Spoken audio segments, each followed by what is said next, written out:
इस वीडियो में हम लोग बिहार बोर्ड क्लास 7th प्रश्नावली 15.5 का क्वेश्चन नंबर 6 देखेंगे इस वीडियो में। तो देखते रहिएगा वीडियो को लास्ट तक। तो चलिए बिना समय के हम करते वीडियो को स्टार्ट। तो यहाँ पर देखिए हमने क्वेश्चन नंबर 6 को अपने कॉपी में नोट कर लिया है। तो यहाँ पर देखिए क्वेश्चन नंबर 6 क्या कह रहा है। क्वेश्चन नंबर 6 कह रहा है 800 मीटर लंबे और 400 मीटर चौड़े एक आयताकार पार्क। यहाँ पे आप ये क्या है, एक 800 मीटर लंबा, ये हो गया 800 मीटर लंबा। उस प्रकार से हम पार्क बना लेते हैं। ये हो गया हमारा 800 मीटर लंबा पार्क। और यहाँ पे चौड़ाई कितना है इस पार्क का, यहाँ पे चौड़ाई दिया है इसका 400 मीटर। 400 मीटर ये हो गया इसकी चौड़ाई। इस प्रकार से हमने ये आयताकार पार्क बना लिया। और इस पार्क में देखिए यहाँ पे क्या कह रहा है, माध्य से होकर, ये जो माध्य यानी कि इसके बीच से होकर, इस प्रकार से ये बीच से होकर 10 मीटर चौड़ा दो रास्ते बने हुए हैं। 10 मीटर चौड़ा दो रास्ते बने हैं। यहाँ पर ये बीच से होकर, इस प्रकार से ये बीच से हम क्या करेंगे, दो रास्ते बनाएंगे। पहला रास्ता ये हो गया, और ये रास्ता कितना चौड़ा है, 10 मीटर चौड़ा है। ये जो रास्ता है 10 मीटर क्या है, चौड़ा है। और दूसरा रास्ता क्या करेंगे, यहाँ पर देखिए दूसरा रास्ता क्या कह रहे हैं, बने हुए हैं। तो पहला देखिए, पहला रास्ता एक लंबाई के एवं एक चौड़ाई के अनुदिश, यानी कि इसके ये हो गया, ये लंबाई के अनुदिश और ये हो गया चौड़ाई के अनुदिश। अब इस प्रकार से ये चौड़ाई के अनुदिश भी एक रास्ता बना हुआ है, और ये भी रास्ता क्या है, 10 मीटर का है। 10 मीटर का है। तो कह रहा है अनुदिश बना हुआ है, तो रास्ते का कुल क्षेत्रफल ज्ञात करें। तो क्या कह रहा है, ये जो रास्ता है, पहला रास्ता ये हो गया और दूसरा रास्ता, इस प्रकार से दो जो रास्ता है, ये दोनों रास्ता है, इस रास्ता का क्या कह रहा है, कुल क्षेत्रफल ज्ञात करने के लिए। और इसके बाद देखिए क्या कह रहा है, रास्ते को छोड़कर पार्क के शेष भाग का क्षेत्रफल हेक्टेयर में ज्ञात कीजिए। और ये रास्ता जो इस प्रकार से, ये जो रास्ता है, इनको छोड़ करके ये जो क्षेत्रफल है, ये चारों साइड से इस क्षेत्र का क्षेत्रफल को क्या करना है, हेक्टेयर में ज्ञात कर लेना है। तो चलिए सबसे पहले तो हम यहाँ पे इस पूरे क्षेत्रफल को ज्ञात कर लेंगे। इसके बाद हम रास्ते का निकाल लेंगे क्षेत्रफल, और इसके बाद जो शेष क्षेत्रफल जो बचेगा उसको हम हेक्टेयर में निकाल लेंगे।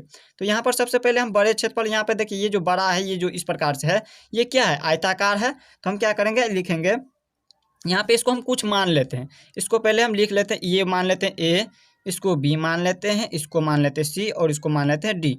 अब इस सभी का भी नाम देना होगा कुछ ना कुछ। तो इसको मान लेते हैं, यहाँ पे ये दिया है, इस पॉइंट को मान लेते हैं डी के बाद ई, इस पॉइंट को मान लेते हैं एफ। इसके बाद यहाँ पर कुछ और बच रहा है, यहाँ पर इसको भी मान लेते हैं, इसको मान लेते हैं जी, और इसको मान लेते हैं एच। और क्या क्या नाम बचा है, यहाँ पे आई मान लेते हैं, इसको मान लेते हैं जे, इसको मान लेते हैं के, और इसको मान लेते हैं एल। अब बच गया ये पॉइंट, ये 4 पॉइंट बच गया, इसको भी कुछ मान लेते हैं। इसको मान लेते हैं एम, इसको मान लेते हैं एन, इसको मान लेते हैं ओ, और इसको मान लेते हैं पी। इस प्रकार से हमने सभी का नाम दे दिया। अब क्या करेंगे, हम यहाँ पे पहले बड़े आयत का क्षेत्रफल निकालेंगे। तो यहाँ पर लिखेंगे, सबसे पहले जो जो दिया है उसको लिख लेते हैं। आयत, आयत को हमने क्या माना, A B C D, A B C D माने हैं। तो लिखेंगे आयत ए बी सी डी का लंबाई, का लंबाई, लंबाई तो दिया हुआ है ए बी सी डी का। यहाँ पर देखिए ये हो गया इसकी लंबाई, और या तो फिर कह सकते हैं ये भी हो गया इसकी लंबाई। जब ये इसका लंबाई कितना है 800 मीटर, तो ये भी हो जाएगा 800 मीटर का, दोनों क्या हो जाएगा 800 मीटर का। ये 400 मीटर का चौड़ा है, तो ये भी हो जाएगा 400 मीटर का चौड़ा है। तो इसका लंबाई कितना है 800 मीटर ए बी। तो यहाँ पर लिखेंगे इसकी लंबाई 800 मीटर। और इसके बाद आयत ए बी सी डी का लंबाई के बाद निकालेंगे चौड़ाई। चौड़ाई भी हमारा दिया हुआ है 400 मीटर, तो लिख देंगे 400 मीटर। ये बड़े आयत का निकाल रहे हैं, बड़े आयत का लंबाई और चौड़ाई दिया हुआ है। इसके बाद देखिए हम क्या करेंगे, इसका क्षेत्रफल निकालेंगे बड़े आयत का। यहाँ पर लिखेंगे आयत का क्षेत्रफल, यहाँ पर आयत का क्षेत्रफल बराबर क्या करेंगे हम, क्या होता है फॉर्मूला, लंबाई गुने चौड़ाई। तो लंबाई दिया हुआ है 800 मीटर, गुने चौड़ाई कितना है 400 मीटर। तो हम दोनों को गुना करेंगे। देखिए 8 को 4 से गुना कीजिए, 8 चौके 32, और 32 पे देखिए 2 शून्य इसमें, 2 शून्य इसमें, 4 शून्य है, तो यहाँ पे हम 4 शून्य डाल देंगे। तो यानी कितना आ गया, 3,20,000 आ गया इसका यहाँ पे क्षेत्रफल। मीटर में है तो मीटर में, और जब भी क्षेत्रफल निकालते हैं तो स्क्वायर लगाते हैं, तो स्क्वायर लगा दिए। अब क्या करेंगे हम, ये देखिए ये हम इन दोनों पथ का, ये जो पथ है, ये जो रास्ता है, इनका भी क्षेत्रफल हमें निकालना होगा। इन दोनों का क्षेत्रफल निकालेंगे। तो देखिए पहले हम इसकी क्षेत्रफल निकाल लेते हैं, ये जो रास्ता है इसका क्षेत्रफल निकालते हैं। तो यहाँ पर लिखेंगे, पहला दो रास्ता है ना, इसमें देखिए दो रास्ता है, यहाँ पे पहला रास्ता ये हो गया और दूसरा रास्ता ये। तो हम पहला रास्ता इसको मान लेते हैं, इसको मान लेते हैं पहला रास्ता। तो लिखेंगे पहला आयत, ये क्या है, आयताकार है, ये जो इस प्रकार से है ये क्या है, आयताकार है। तो हम लिखेंगे पहला आयत, आयत, पहला आयत को नाम भी दिए है, कुछ नाम क्या दिए हैं, एम एन ओ पी। तो लिख देंगे एम एन ओ पी का क्या निकालना है, पहले लंबाई और चौड़ाई लिख लेते हैं। लिखेंगे लंबाई। लंबाई बराबर क्या दिया है, इसकी लंबाई देखिए यहाँ से लेके यहाँ तक की दूरी दिया है 800 मीटर इसकी लंबाई। तो ये भी क्या है, यहाँ से लेके यहाँ तक की इसका भी हो जाएगा 800 मीटर। तो इसकी लंबाई लिख देंगे 800 मीटर। अब इसी प्रकार से पहला आयत का यहाँ पे MNOP का चौड़ाई भी क्या हो जाएगा, चौड़ाई देखिए यहाँ से लेके यहाँ तक ये नहीं लिखना है, क्योंकि यहाँ पे ये देखिए यहीं तक देना है, ये आयत है ना इस प्रकार से। तो यहाँ से लेके यहाँ तक तो लंबाई इतना दिया है, यहाँ जितना बड़ा ये लकीर है उतना ही बड़ा है, लेकिन इधर देखिए ये इतना ही तक लेना है, इतना ही तक की लंबाई यहाँ पर चौड़ा। ये कितना चौड़ा रास्ता है, ये चौड़ा 10 मीटर चौड़ा रास्ता है। तो यहाँ पे लिखेंगे इसकी चौड़ाई हो जाएगा 10 मीटर। अब क्या करना है, यहाँ पे पहला आयत का MNOP का क्षेत्रफल निकाल लेना है। तो क्षेत्रफल निकालेंगे तो यहाँ पे क्या होता है, आयत का क्षेत्रफल क्या होता है, लंबाई गुने चौड़ाई। तो लंबाई हमें दिया हुआ है 800 मीटर, तो लिख देंगे 800 और गुने चौड़ाई कितना दिया है 10 मीटर। अब हम गुना करेंगे, देखिए 8 को 1 से गुना करेंगे तो 8 और इसमें 8 पर कितना शून्य हो जाएगा, 1 2 3 शून्य, 3 शून्य डाल देंगे।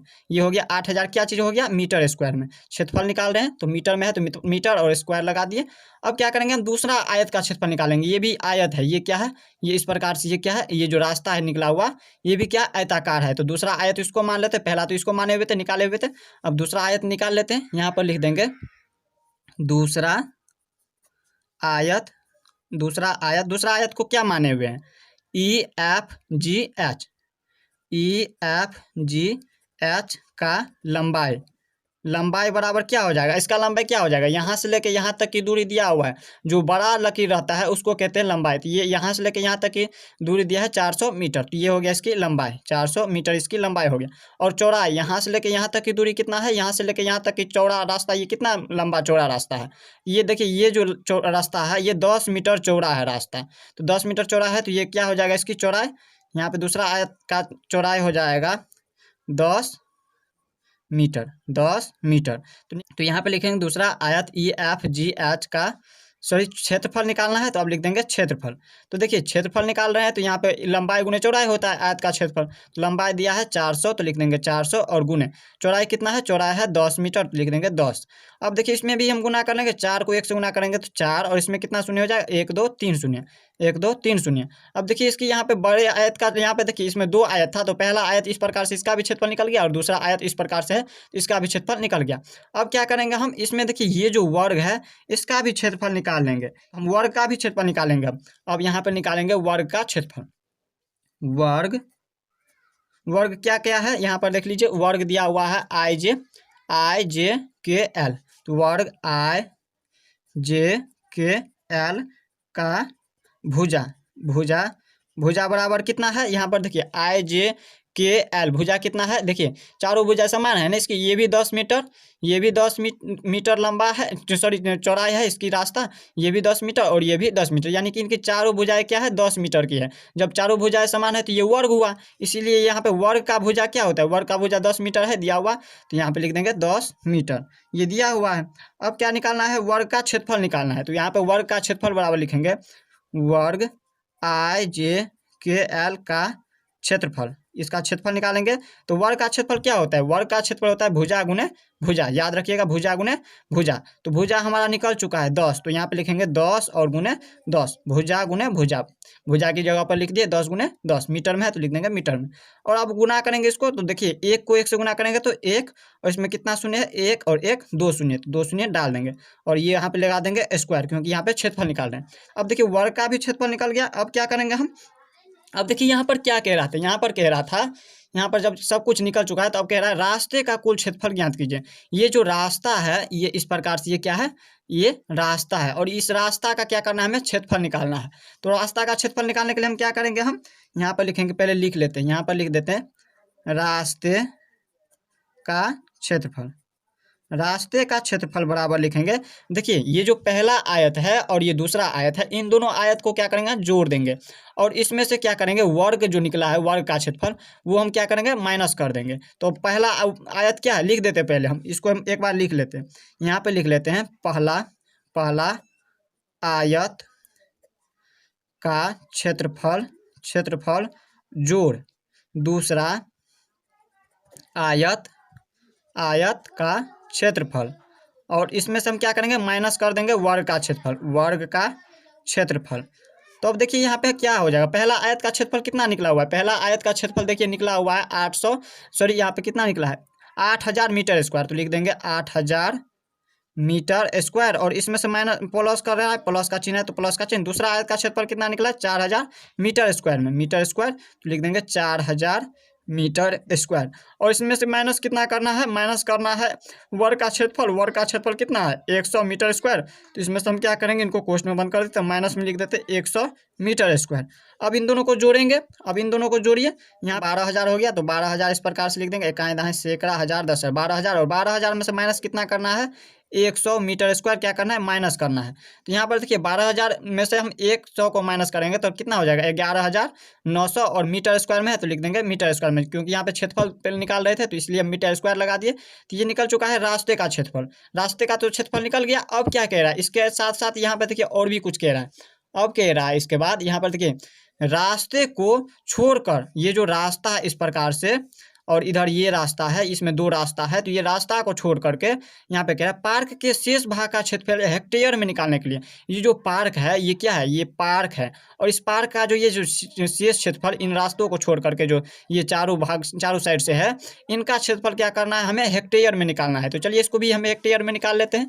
तो यहाँ पर हम ऊपर कर लेते हैं इसको, और यहाँ पर लिखेंगे रास्ते, रास्ते को छोड़कर, छोड़कर शेष भाग का क्षेत्रफल, शेष भाग का क्षेत्रफल बराबर क्या करेंगे हम, यहाँ पर देखिए ये जो रास्ते का क्षेत्रफल, यहाँ पर देखिए पूरा का क्षेत्रफल निकल चुका है। सबसे पहले वाला में देखिए यहाँ पर, यहाँ जो आयत का क्षेत्रफल निकाले, ये जो पूरा का आयत का क्षेत्रफल निकाले हैं, उसमें से क्या करेंगे हम, यहाँ पे रास्ते का क्षेत्रफल को माइनस कर देंगे। आयत का यहाँ पर देखिए क्षेत्रफल निकला है, इकाई दाएं सैकड़ा हजार दस हजार लाख, 3,20,000 निकला मीटर स्क्वायर इसका आयत का क्षेत्रफल। तो यहाँ पर हम इसमें से क्या करेंगे, 3,20,000 में से हम कितना हो गया, इकाई दाएं सैकड़ा हजार दस हजार लाख, तब 3,20,000 में से हम माइनस करेंगे कितना को, रास्ते का क्षेत्रफल को माइनस कर देंगे। रास्ते का क्षेत्रफल कितना निकला, 11,900, तो 11,900 हम क्या करेंगे, माइनस कर देंगे, तो निकल जाएगा। बाकी का यहाँ पर देखिए माइनस कीजिए, इसमें इसमें से माइनस करेंगे तो यहाँ पर कितना आ जाएगा। तो यहाँ पर देखिए इसको जब माइनस कीजिएगा 3,20,000 में से 11,900 को, तो यहाँ पर हो जाएगा 30 8100 इतना आ जाएगा जब इसको माइनस कीजिएगा इतना में से। तो यहाँ पे हमने वीडियो को स्किप करके यहाँ पे घटा लिया है, तो इतना आया। अब हम क्या करते हैं, इसमें से देखिए ये तो हमारा निकल गया क्या चीज़, मीटर स्क्वायर में, लेकिन हमें क्या कह रहा था निकालने के लिए, हेक्टेयर में निकालने के लिए कह रहा था। तो हमें हेक्टेयर में पता है 1 हेक्टेयर बराबर होता है, 1 हेक्टेयर, हेक्टेयर बराबर कितना होता है, 10,000 मीटर स्क्वायर होता है। तो देखिए हम क्या करेंगे, इसको हम 10,000 से भाग कर देंगे हेक्टेयर में बदलने के लिए। इसको हम 10,000 से क्या करेंगे, भाग कर देंगे हेक्टेयर में बदलने के लिए, इकाई दाएं सैकड़ा हजार 10,000। अब इसमें देखिए ये 2 शून्य से ये 2 शून्य कट गया, इसमें बच गया 100, इधर बच गया 3081। 3081 में भाग देंगे तो यहाँ पर आ जाएगा 30.81 मीटर। यहाँ पे सॉरी हेक्टेयर में निकालने के लिए कह रहा था, तो हेक्टेयर में लिख देंगे, हेक्टेयर में। यही क्या हो गया इसका आंसर।